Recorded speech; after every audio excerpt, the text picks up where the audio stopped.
So, I had the opportunity to sit down and speak with Ibanez, a level designer and public relations bro for the TimeSplitters Rewind team. If you're unfamiliar with TimeSplitters, get the hell out of here.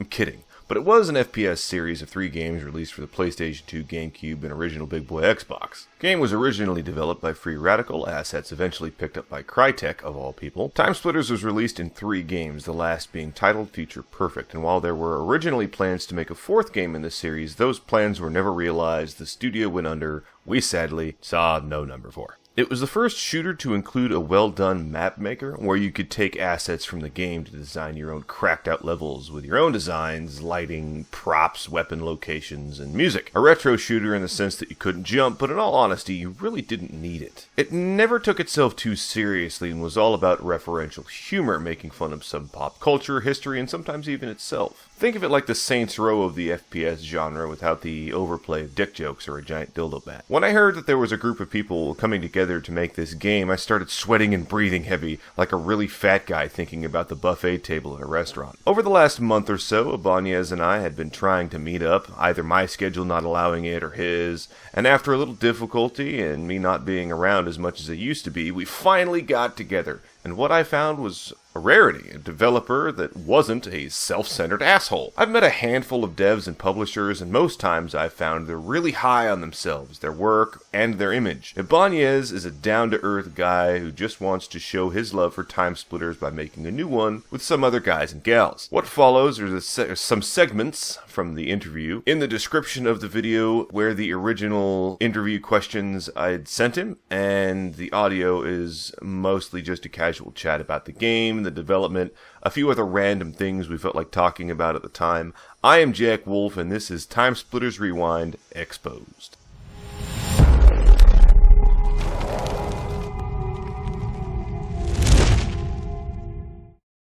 As a side note, I would like you to know that the conversation between myself and Ibanez was a little bit stunted because Google Hangouts is garbage.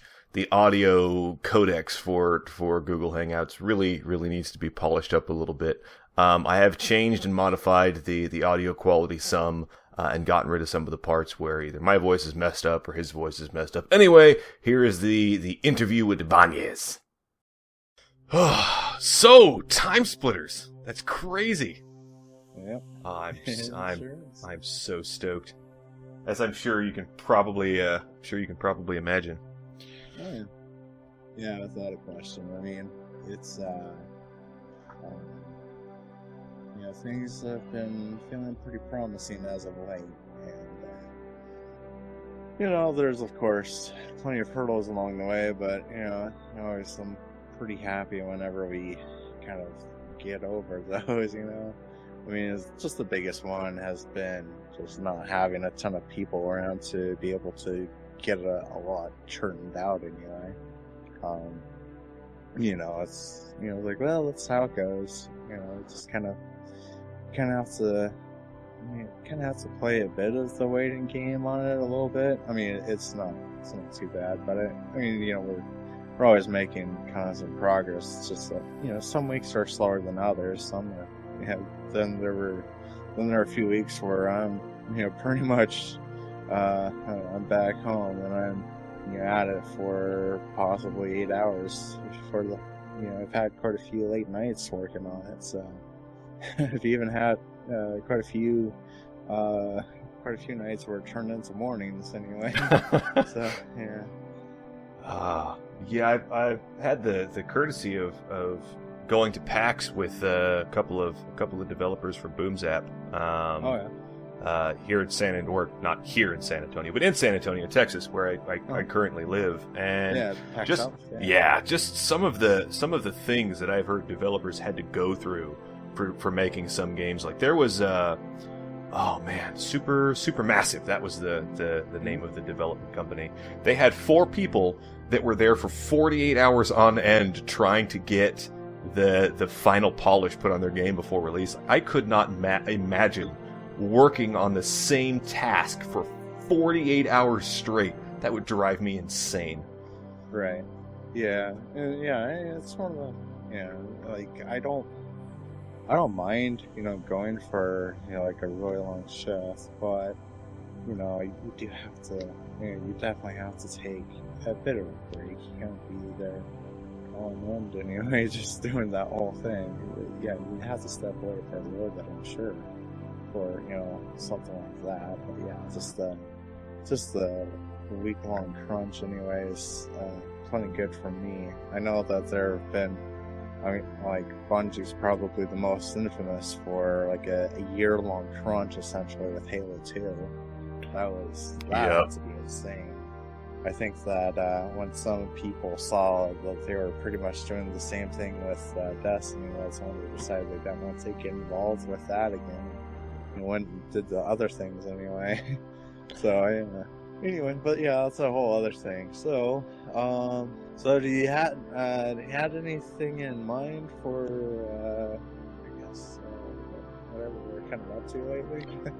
Well, what I wanted to do specifically was more just, I think to start with, I just wanted to do like a casual chat, get people to get to know you. I listened to a lot of interviews. I know that you guys had a couple interviews with some YouTubers a couple of years ago.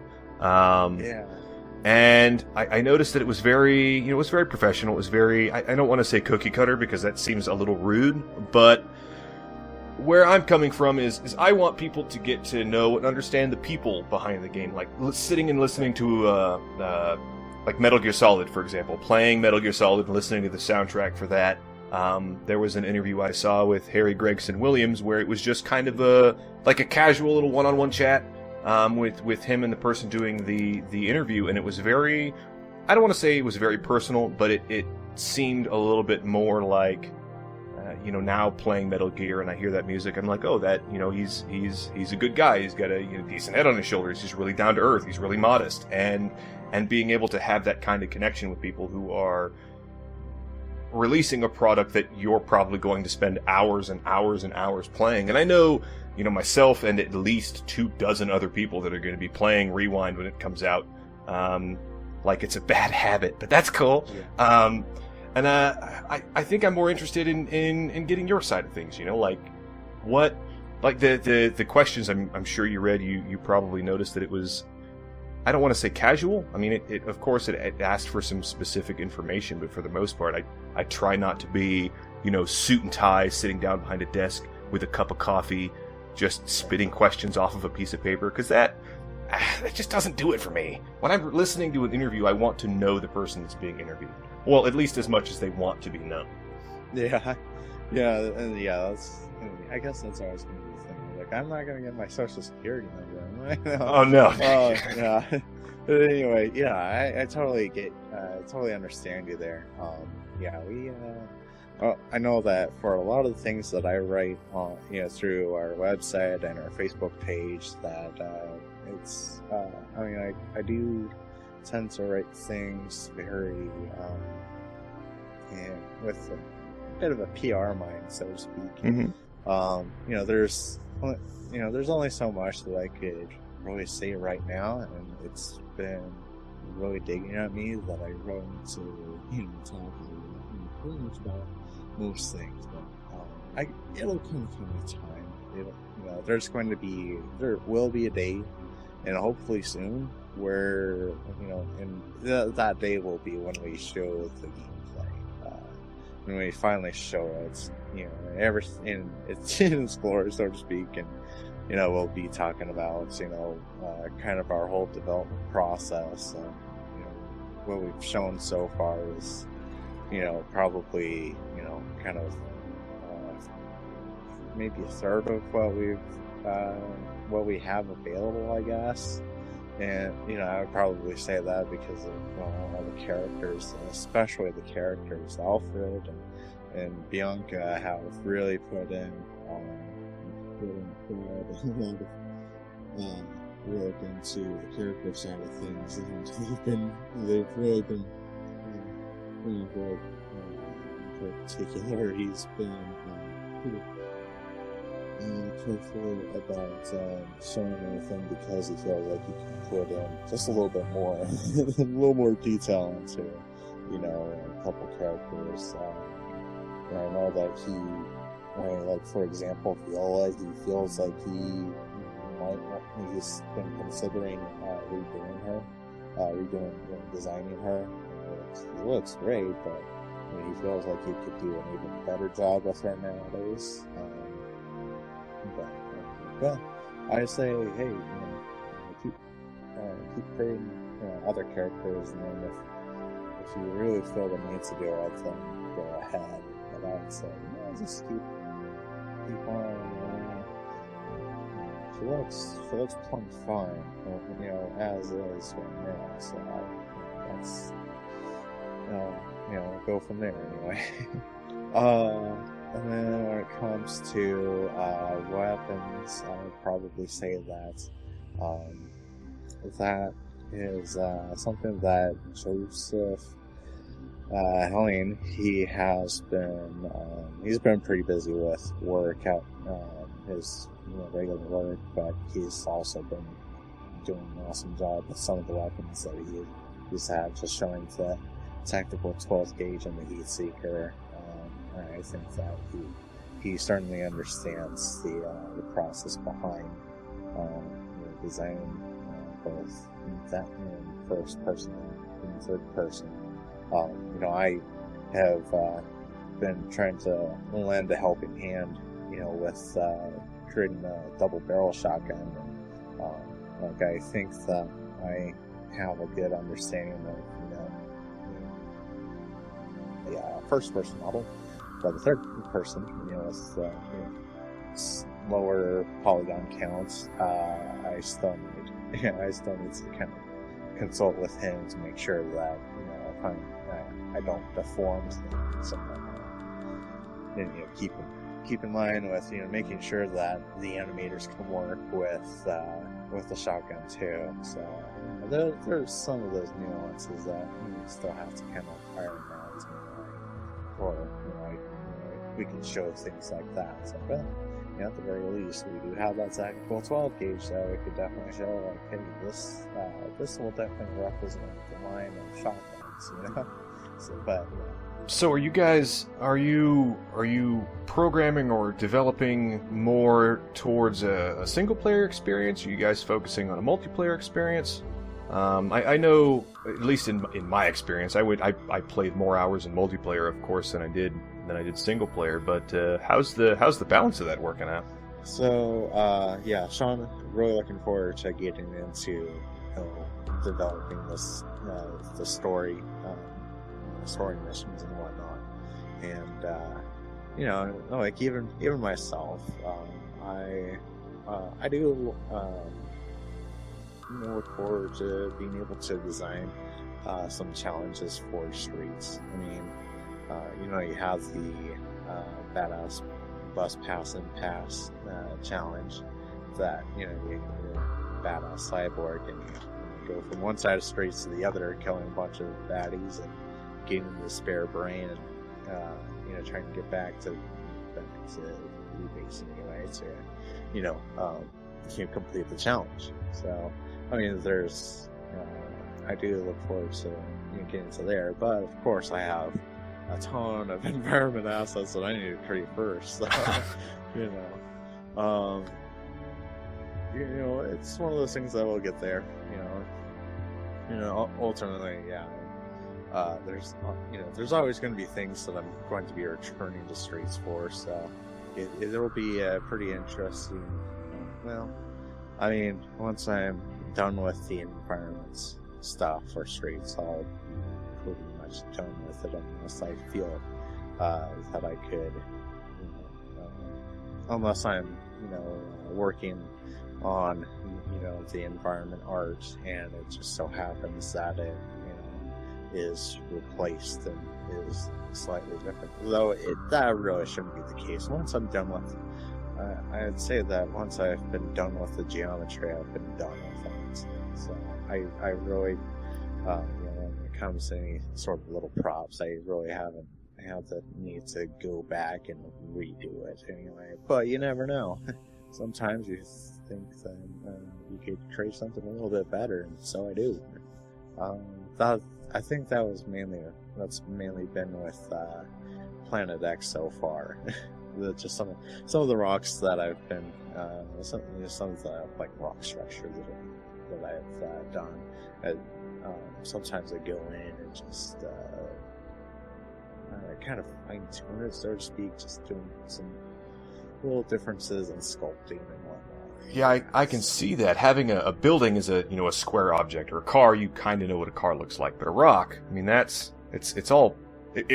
it requires a lot of work to make it look like a rock, if that makes sense. Instead of reading as something else entirely either from a distance or up close. So I could imagine everything from the wheels of a car to the boulders or rocks that you're designing, that you're modeling, probably take a pretty big amount of time. Oh yeah, without a doubt. And some prompts, I could probably take care of within an hour or two. But there's some that I could probably pour, maybe a full work day into. Just the geometry. I'd probably say that. Looking at, say, the group of rooms that I call the Outpost for Planet X, that took a lot of careful planning just to make sure that I had everything right, where it could be, what's the best way to put it? Essentially where I have a base mesh, but I could create a high and low poly mesh out of from there. And I think that there's just a lot of some things that just have a lot of additional working pieces to it. It just kind of ups the complexity to it. You have to get it ready for texture work and so on. And, the texture work can be can be an altogether different beast at times too. But anyway, it's something that I've enjoyed for, however many years now. It's something that I continue to hope to be able to do. Yeah, and it, having a new, doesn't even matter if it's different, just having a new TimeSplitters experience is, I think, well worth the wait, at least for me.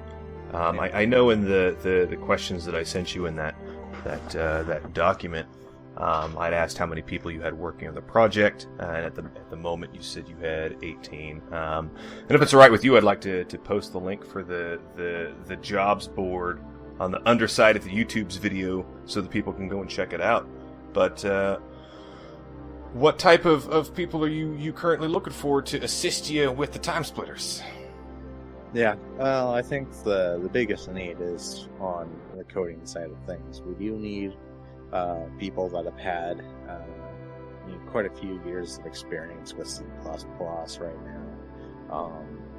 I think that if we can get a full staff of coders, we'll be in a very good position. Especially for taking care of a lot of the networking side of things and a lot of sort of back ends side of things, and be able to put more time into the game moves and start getting into the challenges and so on. Like for the most part we've gotten for the most part, if not, we've got it completely all taken care of for like the weapon systems and whatnot. But yeah, there's we've got that. Environment artists it's looking pretty good right now, though it never hurts to have a few more. And I'd probably also say that we could use some more weapons artists, and I'm sure that we could probably use another sound guy too. But I mean, yeah, like other than that, I think that we've got it's moving along, but it could be moving a little faster if we have more people, Oh, of course. I'm looking over the interview questions again. I've been over them a few times, trying to figure out what I want to touch on and what I want to leave in text format and leave in the description of the video. 30 hours a week over 2.5 years. That is mind-boggling. I couldn't imagine, and that's just you. That doesn't account for all of the man hours put in from everybody on the team. Like that's impressive. You guys must really love this project. I felt compelled that, if we wanted to see something happen, you might as well, try to make it happen yourself. And fortunately, I found, a team that also felt the same way. So, here we are. So your favorite game mode in TimeSplitters? I'm curious. I was a fan of Infection, making my own map in TimeSplitters 2 and turning off all the lights except for this one blinking light in the center where I store all the weapons, and then turret guns in all the corners, fill the room with AI, and just go to town. Yeah, Virus was definitely a lot of fun, and it's still one of those game modes that you really do not see in very many games. But it's one of it's kind of a tough question because when it comes to me, I really have a tough time picking favorites. I would probably ultimately say that I'm really big on team-based objectives. Okay. So I think I probably have to say, if I could only pick one game mode to play on TS2 or any of the TimeSplitters games, it'd be zones or domination, I guess, because of it's not necessarily built on the kills, but you can still contribute by either way, by either capturing zones or preventing people from capturing them anyway. And it's one of those things that I'm sure that not very many people would probably say that was quite a challenge there, but definitely finally managed to unlock it and be able to play whenever, and it's still always it's still always a challenge whenever you're attacking assault and then you also have Assault on Mars Prison. That was a lot of fun. Either attacking or defending. There's always that.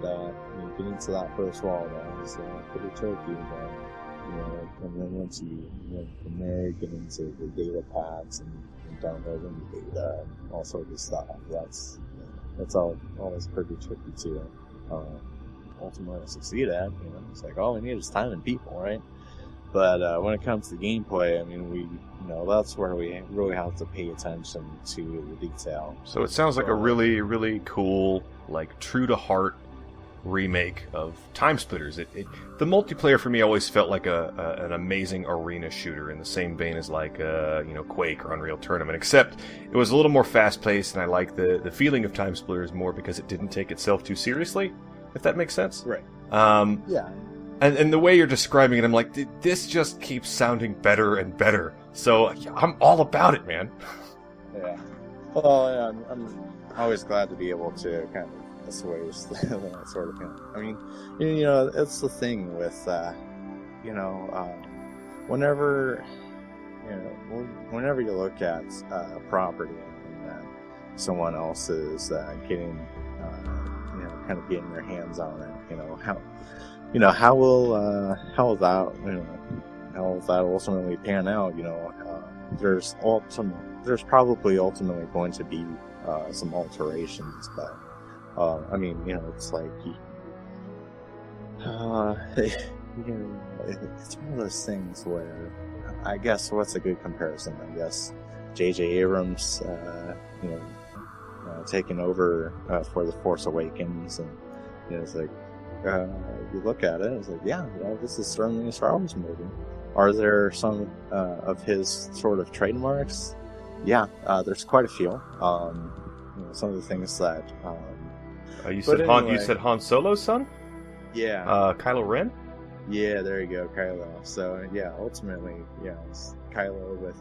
There's some things with some of what J.J. Abrams what he's had his antagonists throw fits and whatnot whenever they're not getting their way.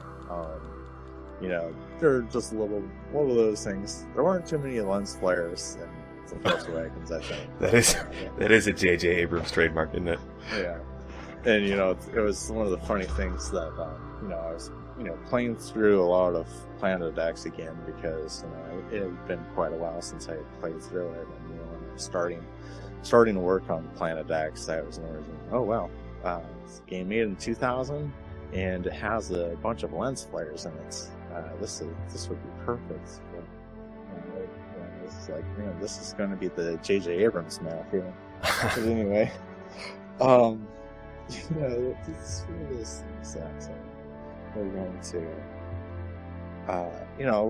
we're gonna do the best that we can to preserve what was done, and I think that it does require, it requires a lot of attention to detail and making sure, we're consulting, we're consulting each other, on making sure that what we're doing, that it does stay true to the gameplay, and when it comes to level design, I've talked with guys like Lee Ray, who was responsible for levels like Spaceways and the Wild West and the Space Station single player story levels anyway, and TS2, and and he was also responsible for Warzone, which is, and I was, really talking with him, I guess kind of, and Sean for quite a while, just talking about, some of the things that Sean really needed to know to kind of look after for Warzone. There's just a lot of little things that we want to make sure that we kind of do right, and, do kind of as the original designer intended. And for me, and talking with Carl Hilton, because he designed Straits, and he also was responsible for chemical plants and a few other levels too.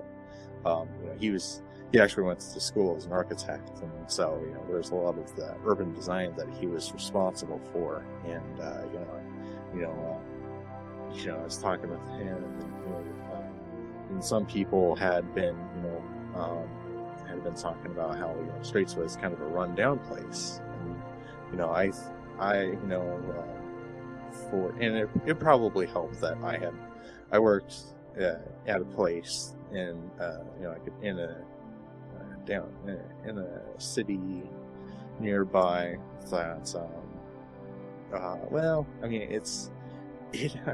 I've always kind of considered the city a little bit run down, but it's been on the up and up, so I had that kind of had a place in where I wanted to kind of take the design for Straits, and he said, oh, hey, Straits, it was honestly like a back alley, it's kind of like in between a bunch of downtown buildings and whatnot. So I think that what your design does, I think it really works. There's not a ton of detail that I put into it, that you could really go overboard with a lot of the things, and a lot of the detail that that you're interested in putting into. So go for it. And so we have. And he also said, hey, thanks for the tie-in there with the whole Kane Mobile thing and whatnot. So, there's a lot of, there's going to be quite a few things that I hope I did post the video to my YouTube channel on the fly through the streets.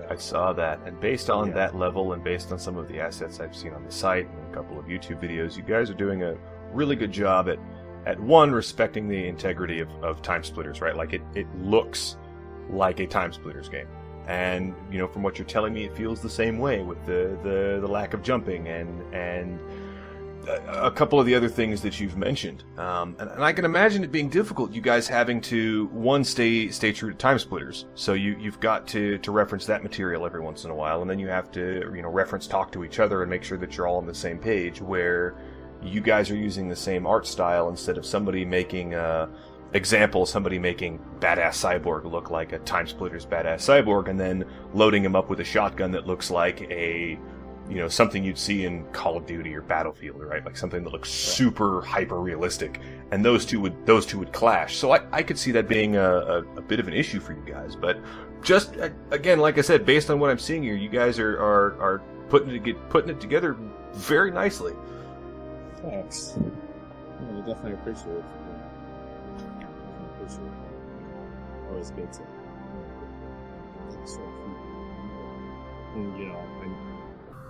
I'm always looking for sort of good, whatever. Yeah, ultimately, people probably do. There's just a lot of little details that I can't get from this. So, viewers and developers, just things that fit the environment. I mean, going to Spaceways. You're talking with Ray again. He was talking about how there were numerous films that had influenced the design of that, and he went to who was that? I think it was David Doak, where he thought that the direction of the level should go, and he's dude, go after it. We certainly don't mind, but yeah. So he went for like Fifth Elements, Gattaca, Jetsons, and a few other things too. I don't have the whole list in front of me, but yeah, there's little things like that it's like in turn, when it gets to that, these are things that I really want to see. I don't know if I would be able to incorporate multipass in there. So, come up with something though. But yeah, that's there's just a lot of nuances that we could certainly dig up for not just TimeSplitters, but in films in general too. Whereas the series has been very using these numerous just and yeah, I'm missing things I would like to do. So, I look forward to see what people think of some of the different things that we've certainly enjoyed. Some are very large, and some are very small. Some very small references.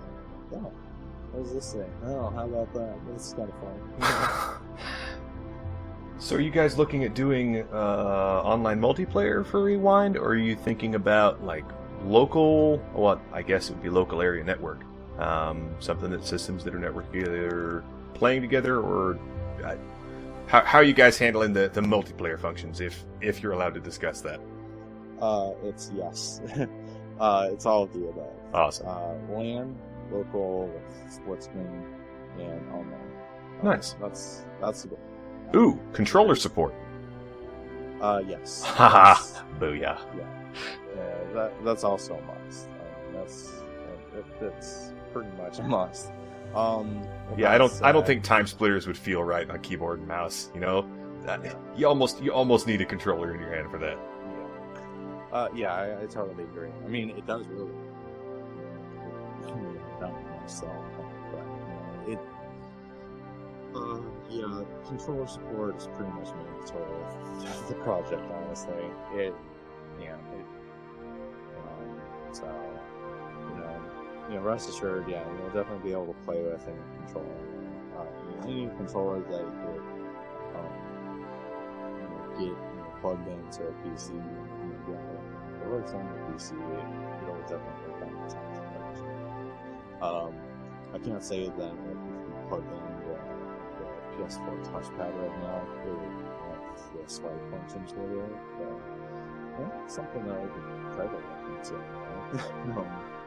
But yeah, there's just little things like that. I wonder if I might be able to get us some like a Xbox Pro controller or something like that. So, one of the questions I asked on that on the list in the FAQ area, it says the game will be available for free, and I asked why you decided to go with a free model of the game instead of making money off of it, and I'm really kind of curious about how I'm trying to find a way to word this question. It's honestly a little difficult. How much do you think you guys would have to make in donations in order to fund the staff from now until completion? Basically, what I'm asking is, how much are you looking for, players or supporters to donate? Is there like a set amount that you guys are talking about? Like, hey, when we get to this point, we can do this, or when we get to this point, we can do this, or is it just kind of like make what you can while you're making it? Yeah, and when we came to when we were talking off credits about that sort of thing, they have been very very clear that we can't charge for this game, or we can't charge for you can't even do any crowdfunding or anything like that. The donations they must go strictly towards server funding. It takes care of our website, our email, and other services. That's pretty much the website. And then our game repository for all the players assets, and of course the original assets too. And a few other things. To see I guess I'm just kind of concerned that you guys are putting, like you said, 30 hours a week in for years, and you're doing it just for the love of TimeSplitters, and that's wonderful by all means. But I'm more concerned that you guys are putting in this much time and not. I mean, seeing the fruit of you guys' work, seeing the game realized and released is amazing. By far, it's going to be epic. I can tell you that right now. And I'm not even involved in the development of it. It's going to be legendary. But I'm concerned that you guys are putting in a lot of work and not really getting a lot back for it. So, yeah, ultimately, I if I do run a Patreon so that, I do get something back for, additional time put into the project. And then, any of the community members that are, generous to, send something their way, that they're also rewarded for it too. It's not just, I don't want to just take people's money and say, hey, okay, thanks, bye. Well, I want you guys to either be made famous because of this, 1, 2, be made rich because of this, or 3, be able to, I don't know, have the entire team work for a massive development company like EA or whatever, and just be solid like that. That would be awesome to see that kind of a response for the development, like one of those 3 responses for the development of this game. The moment I heard that this thing was being made, I was like, I need to have a conversation with these guys, but I'm sure they're busy, and I'm not going to be one of those guys that's like, oh, hey, you got a minute to like intrude on their time when they're putting this thing together. But I decided to step on a ledge and ask if you had a minute. And of course, getting this thing all set up and scheduled was a bit of a pain, but that's cool. It's all right. Yeah, it's how it goes. But yeah, I mean, and yeah, we definitely appreciate any comments. Like I said, there was even for Streets for a while there. I considered changing things up a bit, but just kind of looking back on it, I probably shouldn't have too much in the way in the central building there. So I'm glad that some people have spoken up about that. So I was I think that there's still a little bit more to add in that area. It shouldn't be too hard to do. God, I actually just came up with something already, but anyway, I think that there's, any sort of, any voices out there to address and anything like that. So,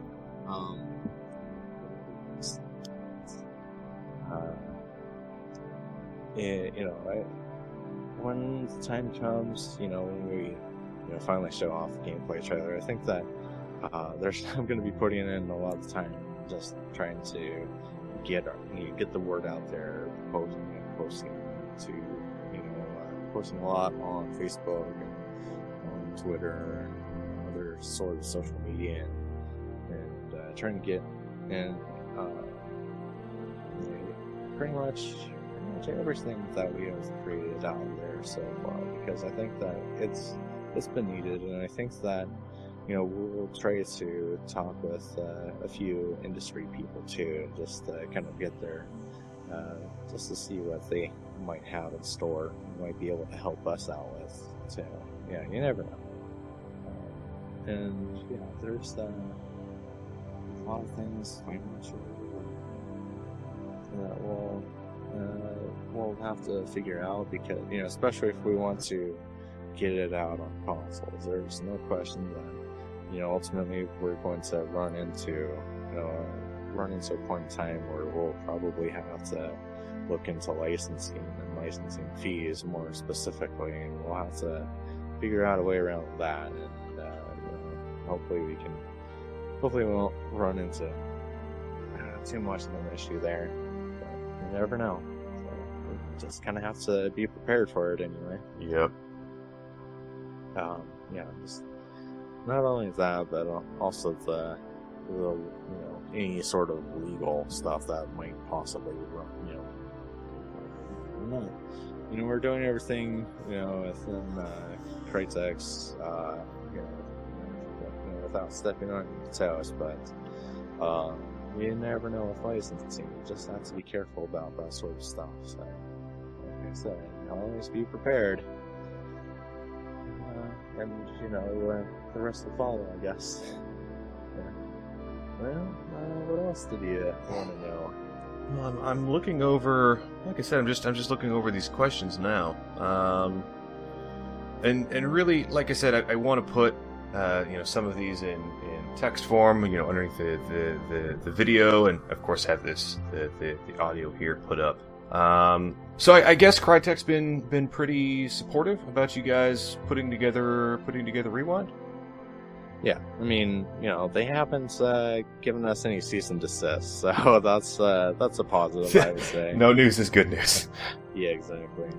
I would say that there hasn't been any financial support, but it's blessing, and the original assets have been their main contributions. Oh, I didn't know that they gave you guys the original assets. Yeah, we got them. That's awesome. We've been able to remake all of the assets from the original assets with no copy and paste. I think that there was one development studio that might have been for ripping a bunch of stuff, and of course in China you see quite a few games over there that are blatantly ripping game assets out of other games and putting them into their own. But yeah, nothing like that here. Everything that was created, it's been of our own. Like if you Sean and I have done live streams, and we've shown some of the original geometry, but we're creating our own geometry based on it. We're kind of geometry to kind of benefit our own workflow and go from there anyway. I would say that so far so good for our development process anyway, and Crytek hasn't had any issue with it so far, so I don't expect any issue at all, really, honestly. So, yeah.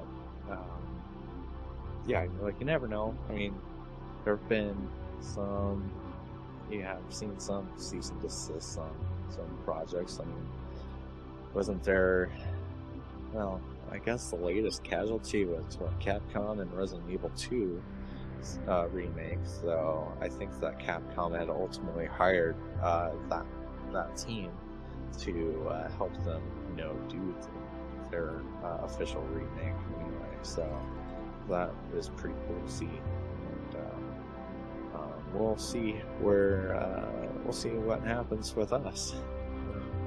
I think that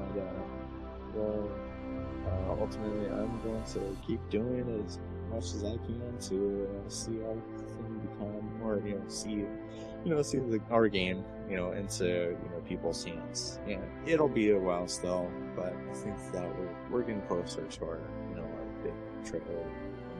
So. Awesome. So I know, like the question list, I asked about a release date or something close to that, and I'm aware that you can't give a finite date, but just in regards to you guys' own schedule, are you ahead of schedule? You on schedule? How's you guys' personal time frames doing? Well, my time frame is pretty good. Some people, like Sebastian, he has been, he takes care of a lot of the networks side of stuff. He's been pretty busy as of late with work. Same thing with Joseph, but I think that Sean and I have been pretty good with time, and so the character artists.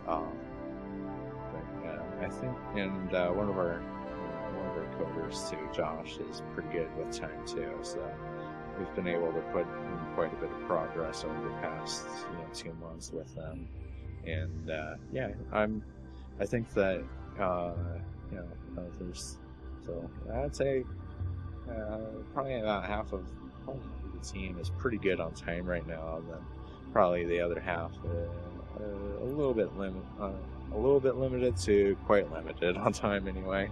So yeah, you're like, man, he has had quite a bit of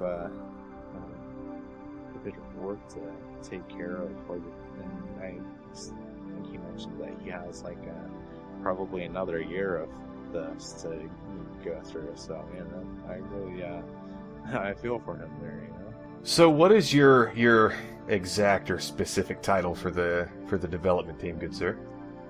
Well, I'm a level designer, environment artist, and then subsequently manage the Facebook and the Twitter, and then I do also post on the front page for the website. So I don't know if I would be. I mean, I say that I pretty much take on multiple hats, but I'm first and foremost level designer and environment artist. Okay. And how should the people on the website address you? Do you have an alias, or would you just prefer them to go by your first name? Well, yeah, my alias is Where Is Yvonne? So go with that. Awesome. So is there anything you would like to tell the people watching and or listening? Anything you want the folks at home to know about yourself or the team or the project? Well, yeah, it's this is a pretty unique team, and I definitely appreciated working with them. There's no question about it. I think that the guys that I've run into, they definitely have their own sort of takes to the series, and there's always how they've kind of come to the project. That's been quite interesting to see. It's a good experience to be able to share with them, and I hope that we could. I'm not sure if I'd be working with them outside the project, but it's something that I would certainly wouldn't mind exploring. But it's ultimately I take this as probably my favorite hobby, and I have quite a few. I have quite a few. This one takes the cake. Designing environments has been one of many facets of information technology that I've always wanted to explore. There's others like just network security and various other things that I've always. Whenever you think about information technology, computer science, I've explored quite a bit of it anyway, and I don't know how far down the rabbit hole I'll go with environment art, but I do hope to. But I certainly wouldn't mind taking a full-time job at it either. What's cool about this project too is not only do you get to design environments, but you get to do it for a game that you love. That's awesome. Yeah, that's the biggest thing that I get out of it, is that I create stuff for a game that I have, for a game series that I've loved. There was the very reason that I had gotten a PS2 to play all the TimeSplitters games. So it's been quite a bit of an experience, all right. So I hope that we can get it out as soon as we can. I guess as soon as we can without rushing. As soon as we can without things breaking down. That's for sure. So far, so good. I'll tell you how many times me and my brother scream at each other playing that game, doing split screen and murdering each other. Oh, yeah. So much fun. Of course, that was my first real shooter experience. I think before that I messed around a little with GoldenEye on the 64, and it really, I don't know, it was a good game by all means, don't get me wrong, but it didn't have. And then I played TimeSplitters 2, and that was the first one I played, and then I played the first one, and then the third one, and I played them out of order. Anyway, but when I started playing TimeSplitters, it was a completely different feel. It had,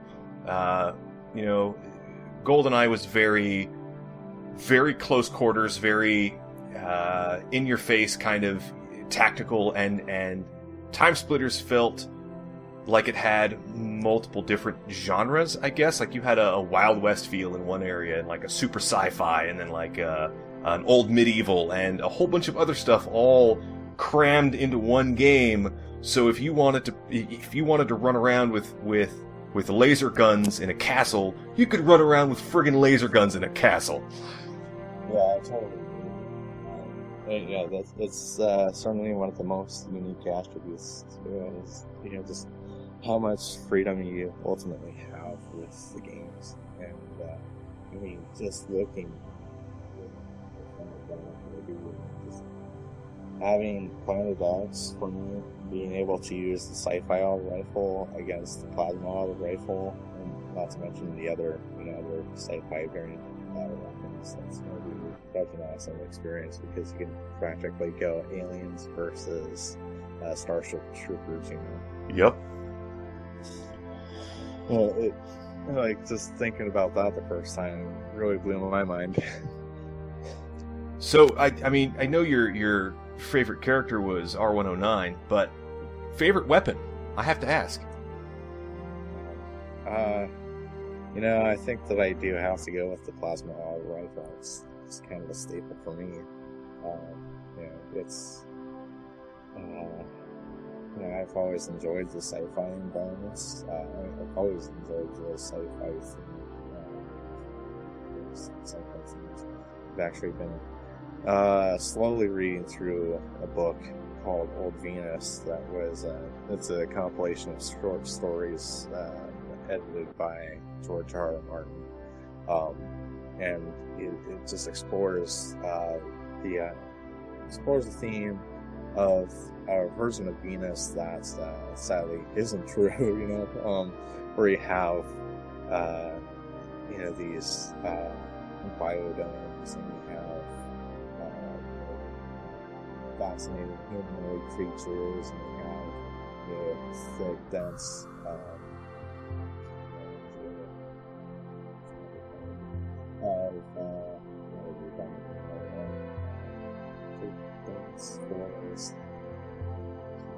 race guys and expensive scenes and all sorts of visions of grandeur of Venus that was originally written in the early 20th century back then. So it wasn't super accurate, but these authors had still taken that idea and had quite a bit of interesting things that they wanted to add to it, and there's just a lot of imagination that you can really see in these sort of sci-fi environments, and you can. It's almost where you get into science fantasy, of course. Getting into that, it's always a realm that's quite interesting to me. Not only that, but also cyberpunk, just a lot of futuristic stuff. I've always wanted to look for interesting, new designs, and I don't necessarily get to explore that with Streets a lot, but I can always put in a ton of neon signs, and that'll get my appetite for cyberpunk anyway. I'm really hoping that the double-barrel shotgun is still overpowered as hell. I love that gun so much. Yeah, I have to check with I'll have to check with one of the coders about that and see where its stats currently are. But once we get that implemented, once we get my model implemented, we'll see where it goes. It was a source of a lot of contention between me and my brother, because I'd hit him with the double barrel and he'd get super pissed and he'd kill me, and then he'd get the double barrel and hunt me down. So much fun. Yeah. So I'm really hoping that I get the opportunity to challenge you and the rest of the staff to a game of Capture the Bag, or a game of Virus, or something. Are you guys going to be playing it when it comes out, or are the people going to be able to challenge you on the online? Oh, absolutely. I think that was one of the things about the original TimeSplitters, was that so Steve Ellis had been kind of back in his office. So the story goes by that seeing what he could do to optimize it, and he comes to the rest of the staff there, and he's like, "Hey guys, while you guys have been working on the single player game, I've really I've optimized the GoldenEye engine, and we could do a multiplayer game here." And so, a bit of work later, and just creating a bunch of assets that didn't really have much to do with each other. They had a workable multiplayer game going, and they've been playing the hell out of it, and so they brought it to Eidos, which they had already gotten, publishing agreements for their single player game, which had yet to be named. But yeah, their multiplayer game was just called multiplayer. Eidos said that they liked the game, but they, what's the story to it? Well, we don't have one. We'll publish this game, but you have to come up with a story to it. And so David Doak over an afternoon had penned a story to it and called it TimeSplitters. So there you have it. But yeah, it's quite a fascinating story on how it kind of all came to be. And I think that like these guys, I'm sure that I'm going to be doing everything that I can to get the original members their own copies of the game and all. We definitely want that to would have be crazy. That would be crazy. Want to have them involved in trying it out and seeing what they think about it, and go from there. How nuts would it be if you get the original developers and designers and what have you playing Rewind and throwing down Mighty with you guys? Like, that would be insane. Oh yeah, and it would definitely feel a bit surreal to be playing against some of the guys. And I know that some guys, some of the original developers are actually here in the U.S. and actually are in the same time zone as I am. So I would imagine that if they were not busy, and I could certainly be able to play with them anyway. I know that certain guys from the UK and Central Europe and all, those guys will be a little tougher to play with, but still, if that opportunity ever arises, you bet your ass that I'll be playing with them anyway, despite the 300 milliseconds ping or something. Well, I definitely look forward to getting shot at by you and your staff. It could be definitely a surreal experience, but it's one of those things that you gotta enjoy those moments while you can, and we'll get to that point hopefully sometime in the near future anyway. Yeah, I really look forward to getting shot at by you and your staff in the future. That sounds like a good time. Yeah, it certainly will, and it'll be fun, that's for sure. So I'm gonna take the interview questions to the people that are watching on the YouTubes. All the interview questions that I set Ibanez before the interview that have been answered are going to be in the description below, along with the links for the website and the links for the job section of the website. Go check it out if you are familiar with game design or music design or sound design or whatever. Look them up. Seriously, we need to get this. We need to give them as much help as we possibly can, because this game is going to be amazing. Amazing. Yeah. I definitely appreciate well, not just I, but the entire team really does appreciate the kind words, and I think that some of us, like Alfred, I think that he kind of undervalues his work. Like, he's not quite done with something. I was like, dude, I don't think that you could really get any better with this, honestly. I think that there's a lot of characters that I am really itching to share, but I think I'm just going to have to wait to share them for the gameplay trailer. And I think that I'm going to have him, once we do that, we're going to be posting update after update after update for all the characters that he has been responsible for. And it's a lot. I mean, it's kind of staggering how many he and Bianca have come up with already. Really staggering, and I'm really looking forward to showing, not only them and stills, but in action too. Yeah, I go to the website every day and look for the next update. I'm like, ooh, TimeSplitters, what? I'm scratching my neck like a meth addict here, just waiting impatiently. So I'll try to rear back on the impatience. No, it's all good, and I hope too that that will definitely keep me looking to make sure that we do more. We not only once we get this gameplay trailer out, but we'll be doing making sure that we're pretty we're quite on it when we're doing these updates, because there's some days where I don't know if there's something that's newsworthy, but we're still always doing work. Yeah, and the work that you guys are doing, I know I've said it a few times before, but it looks, everything looks, from just what I've seen, it looks amazing, and I can't wait to get my hands on it. I can't wait for the crew that I game with to get their hands on it. Just so we can shoot each other in the face. That'll be grand.